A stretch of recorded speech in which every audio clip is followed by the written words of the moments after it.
Две лица од Кочани влегуваат во групата од 26 случаи во Македонија кои се регистрирани како ХИВ и СИДА ризични. Едното од нив е ХИВ позитивно, а другото заболено од СИДА. Според доктор Жарко Караджовски, началник на одделението за ХИВ, СИДА и сексуално преносливи болести во Институтот за јавно здравје од Скопје, годинава има поместување на старосната граница на заболените, односно доминираат млади луѓе на возраст од 20 до 29 години. Бројката е сериозна затоа што во текот на целата година лани имало регистрирано вкупно 27 заразени. 25 се од машки пол, едно лице е од женски пол. ХИВ СИДА во светски рамки, кои ќе ја посматраме, секаде бројот на заболени меѓу машкиот и женскиот пол отприлика е 50-50%.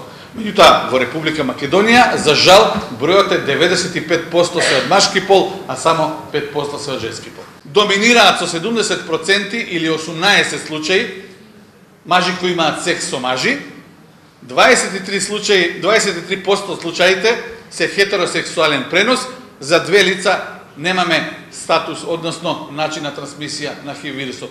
Како што гледате, немаме од мајка на плод за прв пат во оваа календарска година и подолг временски период, во период од некаде 8-9 години, немаме случај на пренесување на ХИВ вирусот кај лица кои што инектираат дрога.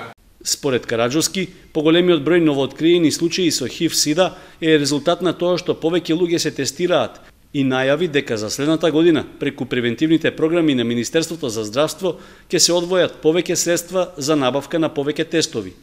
Тој потсети дека се работи за опасна болест со смртни последици. Се работи за болест од која што се умира.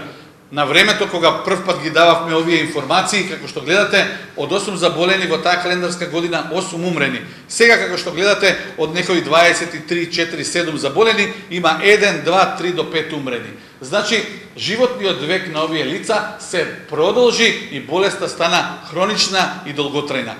Во календарскава година засега има 2 лица кои што се починати од СИДА. Најголем број од заболените од СИДА се од Скопје, 16 лица, а тројца се во Куманово. 2 заболени лица има во Свети Николе и по едно во Тетово, Струмица и Кочани. Во соседниот Штип има само 1 ХИВ позитивен.